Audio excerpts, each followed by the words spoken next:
Ah, Black Flag, the legend. The only time a man realized that a pointy white hood was less cool than a pirate hat. You want the deep dive? You want the cinematic breakdown of the rumored remake? Hold my grog, bro. This isn't just a rumor. This is the ghost ship of hype finally sailing into port. They say time heals all wounds, but in the gaming world, time just makes the textures look like an oil painting someone left in the sun. We were there, boss, 2013. We were bored of the Italian castles and the American revolutions. Then, a voice, a drunken, swaggering Welshman named Edward Kenway dragged us to the Caribbean. A man who chased riches first, justice later, a true pirate. It wasn't just an Assassin's Creed game, it was arguably the best pirate game ever made. We felt the salt spray, we heard the shanties, we saw the glint of Spanish gold. It was peak hype. Now, whispers on the wind. No, not whispers. Insider reports that hit like a cannonball to the hull. Ubisoft's financials have a blank slot, a shadowy corner on their roadmap, scheduled for March 2026. What's hiding in that darkness, mama? The rebirth of the Jackdaw. They call it Obsidian, a name that sounds heavy, sharp, and meant for a king's ransom. But let's talk conflict. The biggest one? The remake trap. Every time a classic returns, we feel that gut punch of disappointment waiting. Will they just slap on an HD texture pack and call it a day? Will they forget the soul? Will they mess up the naval combat? That last thought is the ultimate gamer anxiety, bro. The sailing was the heartbeat of that game, and if Ubisoft Singapore, the naval kings themselves, don't nail it, we will riot. We will sail to Montreal and sing angry shanties until the building shakes. Then there's the second, more subtle conflict, the Animus Prison. The original Black Flag had those jarring, pointless modern-day Abstergo sections. Every time you're about to claim a legendary frigate, the screen fades to white, and suddenly you're walking around a boring office building staring at monitors. Cluelessness, pure and simple. The narrative didn't know how to keep the flow.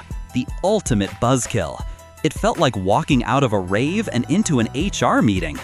But the emotional need for Black Flag was never about Abstergo. It was about unadulterated freedom. Edward Kenway wasn't a hero driven by a creed. He was driven by greed and the need for respect. The immediate goal was gold, but the emotional core?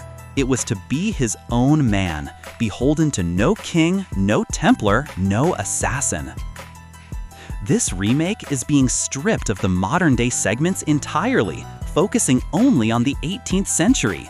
Hear that? The studio is removing the emotional weakness, the interruption, to strengthen the core power, the piracy.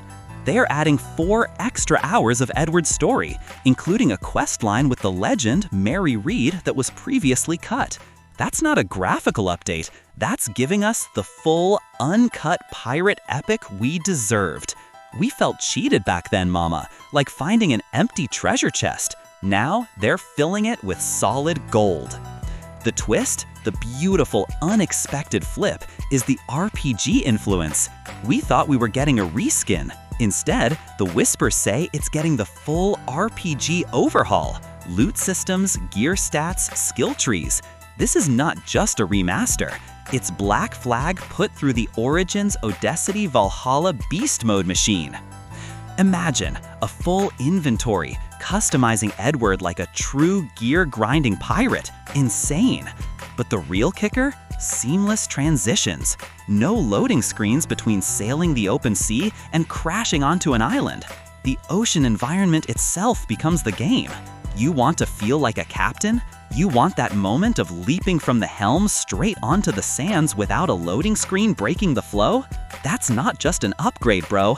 That's a transformation of the gaming experience. This remake, if the leaks are true, is the transformation of a beloved game into a modern masterpiece. It goes from a legend of its time, 0, to a beast mode RPG experience on the Anvil engine. They're not just polishing the anchor, they are rebuilding the entire ship, plank by plank, to withstand the next generation storm.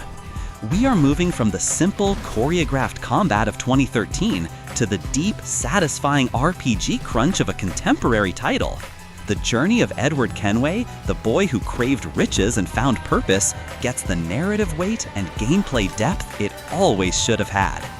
The only way to honor a classic is to make it legendary again. Powerfully. Mic drop quote. They say dead men tell no tales, bro. But in the Caribbean, legends respawn with better loot tables.